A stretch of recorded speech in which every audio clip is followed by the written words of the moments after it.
Hello guys, welcome back to my channel learning point. तो आज का हमारा टॉपिक है द ब्लूएस्ट आई, जिसको लिखा है टॉनी मॉरिसन ने। तो इसके कैरेक्टर्स है Claudia MacTeer, Frieda MacTeer, Henry Washington, Pecola Breedlove, Cholly Breedlove, Pauline Breedlove, Samuel Breedlove. इस नावल को सुनाती है क्लाउडिया नाम की एक लड़की, जो कि नरेटर है इस नावल की। ये फर्स्ट पर्सन नावल है। तो दोस्तों, शुरुआत होती है इस कहानी की 9 साल की एक छोटी सी लड़की क्लाउडिया मैकटीयर से। उसकी एक बड़ी बहन है फ्रीडा मैकटीयर, अपने ओल्ड हाउस ओहियो में रहती हैं। तो टॉनी मॉरिसन की नॉवेल्स की सेटिंग्स अधिकतर ओहियो में ही होती हैं। तो ये कहानी है 1941 की। इनके फैमिली में बहुत प्यार होता है। इनकी मदर इन लोगों को बहुत लव भी करती हैं और गलत बात पे समझाती भी हैं। इनके जो फादर हैं वो बहुत संघर्ष करती हैं इन लोगों के लिए, मतलब बहुत मेहनती आदमी हैं। तो इन लोगों के साथ एक लड़का रहता है हेनरी वॉशिंगटन। ये इन दोनों लड़की से बहुत फ्रेंडली है, लेकिन इसके इरादे नेक नहीं हैं। ये लड़कियाँ इसको मिस्टर हेनरी कहकर बुलाती हैं। तो इस नावल में एक लड़की की एंट्री होती है जिसका नाम है पेकोला ब्रीडलव। ये लड़की अपने फादर की वजह से यहाँ आई है। इसके फादर का नाम है जॉली ब्रीडलव, जिसने अपना घर जला दिया और जिसकी वजह से वो अब जेल में है। तो इसलिए वो यहाँ रहने के लिए आई है। तो अब ये इन दोनों लड़कियों के साथ यहाँ रहती है इनके घर पर। पेकोला की माँ का नाम है पॉलिन ब्रीडलव। इनके फादर और इनके मदर के बीच में बहुत ज़्यादा लड़ाई होती है और कभी कभी तो ये लड़ाई फिजिकल वायलेंस पर भी आ जाती है, की हाथापाई पे भी उतर आते हैं ये लोग कभी कभी। तो इसका एक भाई है सैमुअल ब्रीडलव, जो कि इनके मदर फादर से बिल्कुल भी नहीं रहता था। ये तो कभी कभी उन लोगों की लड़ाई में आ भी जाता था और फिजिकल वायलेंस करने पर भी आ जाता था। ये लड़ने के बाद घर से चला जाता था। इसको भागने का बहुत ज़्यादा एक्सपीरियंस है। ये बहुत बार भाग चुका है, लेकिन फिर ये वापस भी आ जाता था। लेकिन पेकोला ऐसा नहीं कर सकती थी, क्योंकि वो एक लड़की थी और अफ्रीकन थी, ब्लैक थी। पेकोला एक ब्लू आई चाहती थी। उसे लगता था कि अगर मेरे पास ब्लू आइज़ आ जाएगी तो मैं सुंदर लगने लगूंगी। यहाँ पर ब्लू आइज़ सिंबल है वाइटनेस और ब्यूटी का। वो अपने घर वापस चली जाती है, लेकिन इसके मदर जो फादर होते हैं वो बहुत ज़्यादा लड़ते रहते हैं हमेशा एक दूसरे से, क्योंकि इन दोनों को हमेशा से ऐसा ही माहौल मिला है। इनके फादर और मदर दोनों को, जो फादर थे उनको उनको किसी ने बचपन में छोड़ दिया था, तो वो शुरू से हमेशा अकेले ही रहे हैं। इस वजह से उनका स्वभाव थोड़ा सा चिड़चिड़ा टाइप है।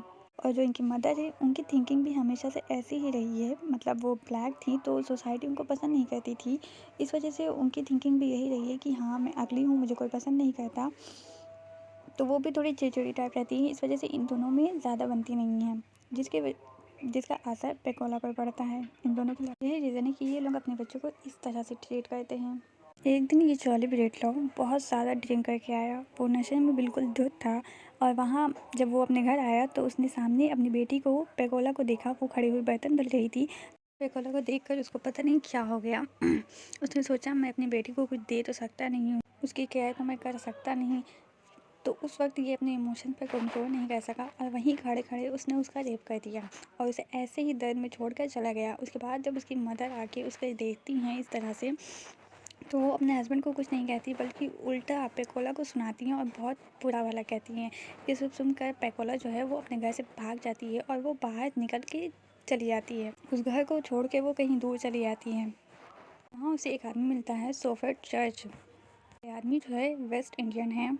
ये ह्यूमन बॉडी से नफरत करता है क्योंकि ये उसे डर्टी मानता है। ये सिर्फ बच्चों को छूता है क्योंकि उसके हिसाब से बच्चों की जो स्पिरिट है, जो बॉडी है, वो पाक होती है। ये कुत्ते को मारना चाहता था।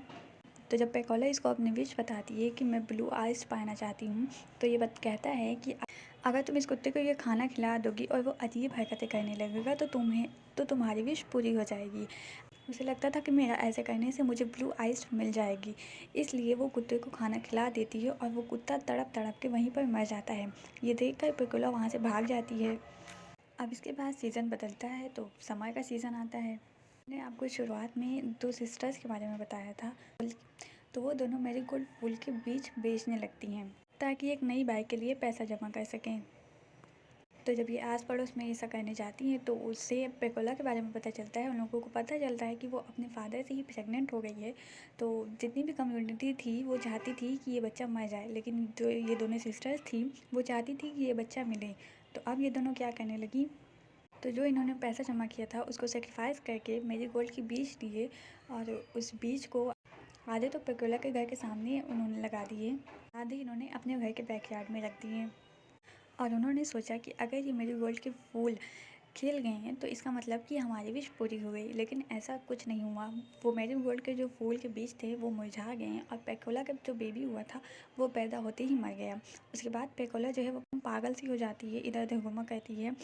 तो उसकी जो कम्युनिटी थी उन्होंने उसे छोड़ दिया। उसके बाद वो पागल होकर अपना ही एक वर्ल्ड बना लेती है और उसी में वो रहा करती है एकदम पागलों की तरह। मेरीगोल्ड के फूल यहाँ पर सिंबल है लाइफ और बर्ड का।